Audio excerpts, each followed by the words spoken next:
Have you ever wanted to drink a Rice Krispies? No? Okay, well, I found something. If you mix just straight up raw pasta and milk, and you put it in a blender, and you blend it up, it, it's, it smells and it tastes just like a bowl of Rice Krispies. I got some of it right here. I got some right here. Just tastes like a Rice Krispies.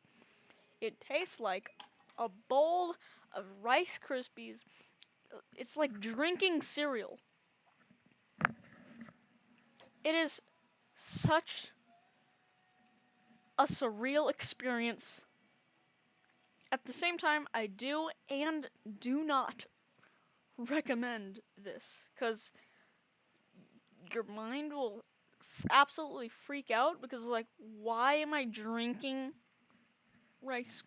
a bowl of Rice Krispies? But it just tastes like a bowl of Rice Krispies. So it's kind of good. And the same thing, add sugar. It tastes like Rice Krispies with sugar if you ever did that. If you ever sprinkled a bit of sugar on top of Rice Krispies, it just straight up just tastes like that. This has just been almost a minute of me talking about blending pasta and milk in a blender, making liquefied Rice Krispies. Bye.